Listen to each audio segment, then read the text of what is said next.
warahmatullahi wabarakatuh. Halo Waalaikumsalam. teman-teman semuanya, selamat sore. Bagaimana kabar hari ini? Alhamdulillah. Kembali lagi di podcast Kaji Sore bersama STIQ Miftahul Huda. Pada kesempatan kali ini, kita akan mengangkat tema yang sangat dekat dengan keseharian kita, yaitu amalan 10 hari terakhir di bulan Ramadan. Keutamaan ini begitu luar biasa, dan seperti biasa, untuk mengangkat tema kali ini, kita sudah hadir bersama kita narasumber yang luar biasa, yaitu Kak Zainal Mustafa. Assalamualaikum Kak Zainal. Waalaikumsalam warahmatullahi Gimana wabarakatuh. kabarnya Kang? Sehat? Alhamdulillah sampai hari ini masih dalam keadaan sehat walafiat. Alhamdulillah. Bagaimana nih perjalanan selama bulan Ramadan? Ini kan udah mau berakhir. Untuk tahun ini menjalani bulan Ramadan terasa sangat banyak lika-liku dan banyak cobaan. Tapi alhamdulillah banyak juga barokah yang dapat kita sampaikan. Alhamdulillah. Oke Kak, tema kali ini adalah amalan 10 hari terakhir di bulan Ramadan. Untuk sebelum ke pembahasan selanjutnya, kenapa 10 hari terakhir bulan Ramadan begitu istimewa dibandingkan dengan hari-hari yang lain? Ya, bismillahirrahmanirrahim. Untuk menjawab dari apa yang disampaikan oleh host kita, Mbak Khofifah, saya sedikit mengambil dari hadis Rasulullah SAW mengenai 10 hari terakhir di bulan Ramadan, di mana Rasulullah SAW itu pernah bersabda, Mbak, "Taharru lailatul qadri fi asril awakhir minar Ramadan." Kepada para umatnya, wahai umatku, carilah malam Lailatul Qadar di 10 terakhir pada bulan Ramadan. Maka ini adalah menurut para ulama menjadi rujukan di mana kita itu mendapatkan kemuliaan Lailatul Qadar itu pada 10 terakhir malam di Ramadan.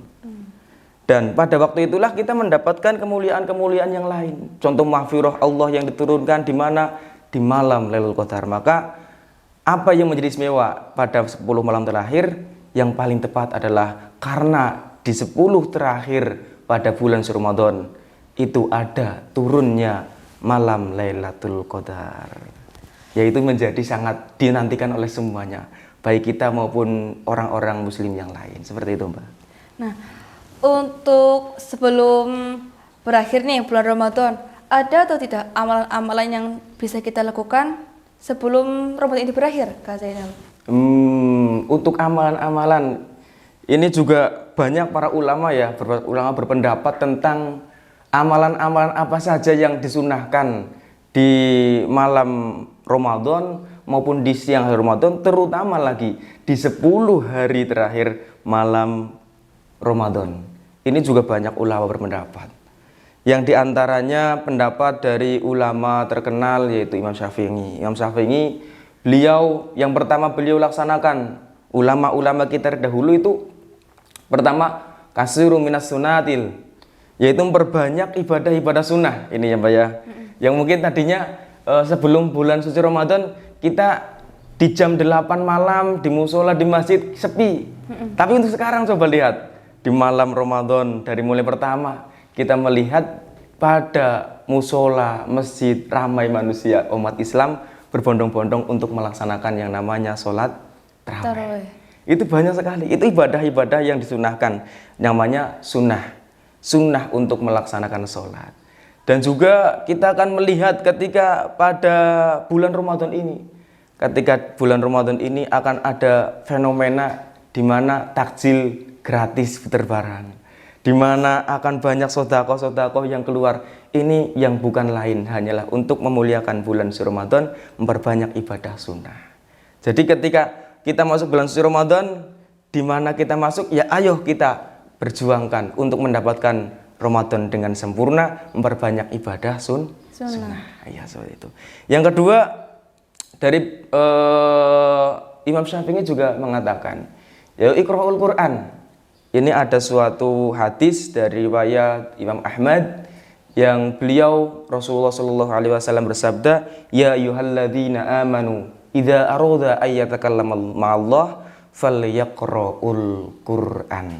Wahai orang-orang yang beriman, ketika kalian menginginkan untuk berbicara kepada Allah, ingin kalian berdialog kepada Allah, maka bacalah Al-Quran. Ini juga menjadi titik poin yang sangat bagus ketika memasuki bulan suci Ramadan.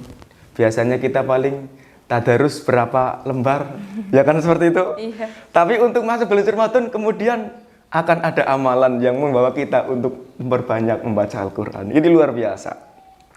Bahkan sampai detik ini, pada malam hari ini, nanti malam cobalah kita akan mendengarkan banyak lantunan ayat suci Al-Quran di masjid, di musola. Yang tadinya tidak mau membaca Al-Quran, kita akan mau. Yang tadinya tidak ada majelis qiraatul Quran, sekarang kok jadi banyak. Ini karena apa?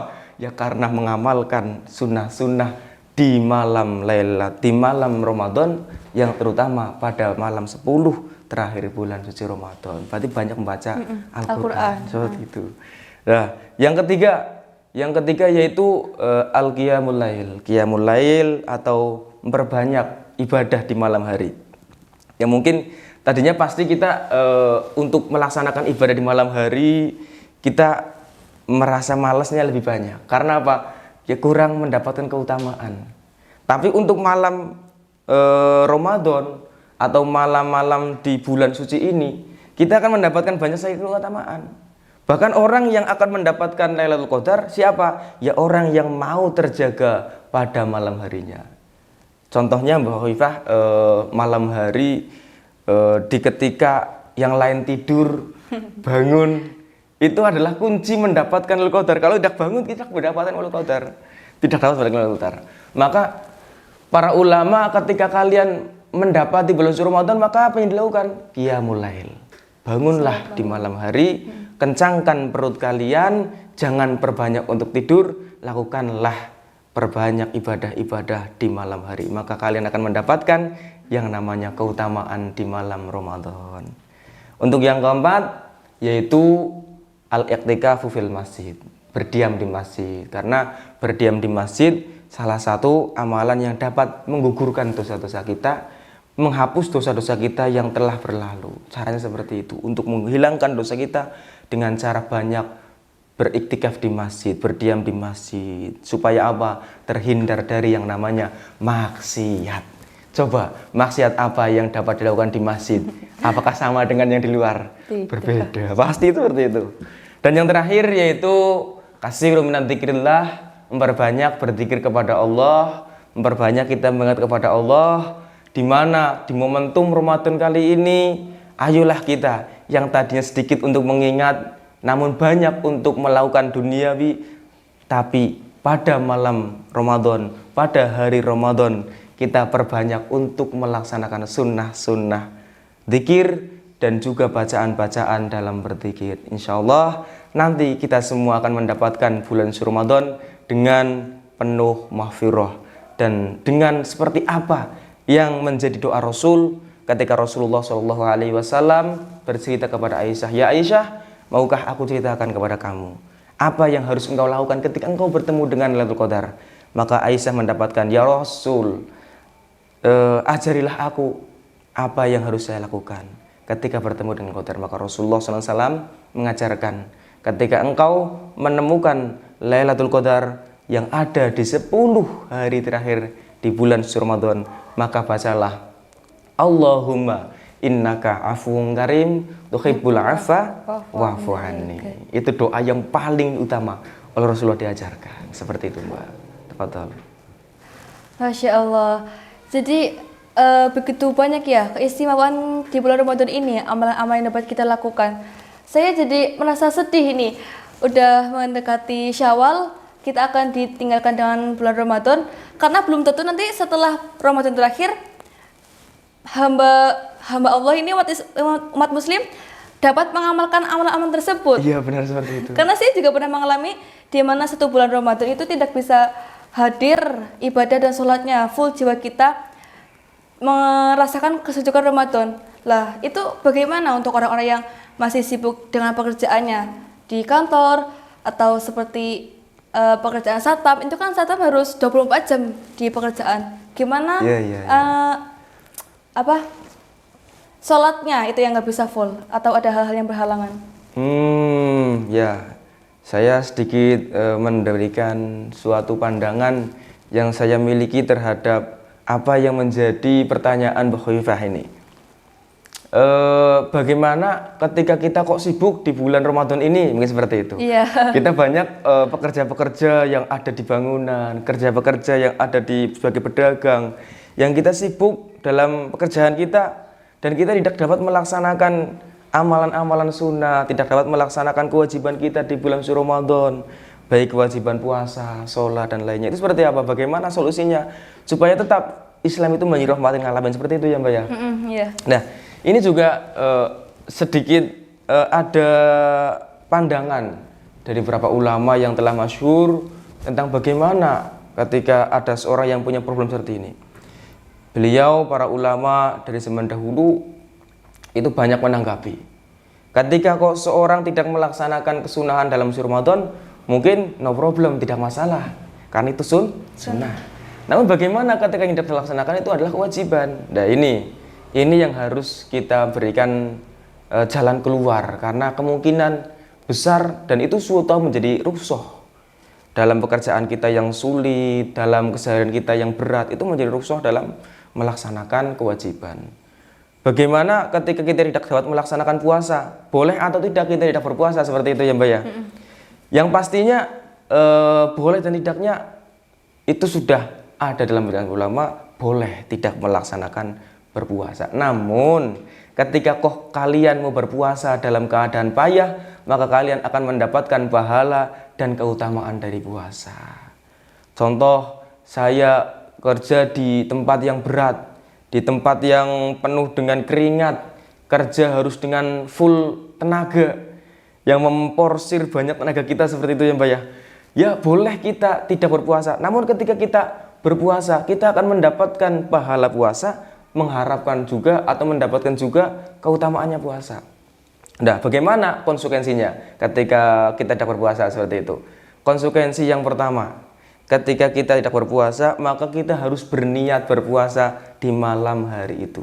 Jadi tetap harus niat di malam hari, kita berniat, syukur bersahur, ikut sahur. Nah, di siang hari kita juga harus puasa. Nanti di tengah perjalanan kita, di siang hari atau menuju ke sore hari kok kita merasa tidak sanggup melaksanakan puasa itu dilanjutkan, barulah kita diperbolehkan untuk berbuka. Atau yang lebih terkenal itu namanya adalah mokel lah. Mokel di siang hari. Tapi mokel yang diperbenarkan oleh agama.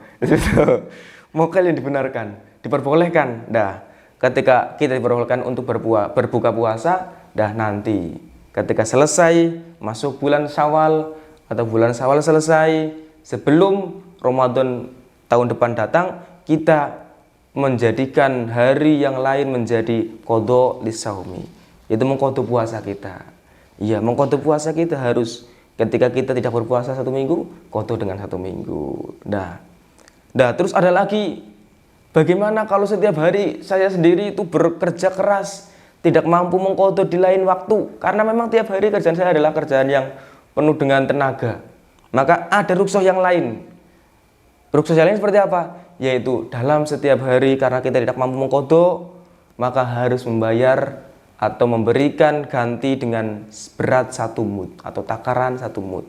Berapa? Kisaran untuk Indonesia sekarang di kisaran 8 on beras. Seperti itu. Karena memang dalam agama Islam tidak ada tuntutan paksaan, dalam agama Islam tidak ada. Yang ada adalah pembimbingan, penataan rohaniyah, penataan jasmaniyah untuk menjadi yang lebih baik dengan cara berpuasa. Atau nama lainnya ya la ikraha fiddin, qad tabayyana rusdu minal ghayy. Seperti itulah, seperti itu yang agama Islam.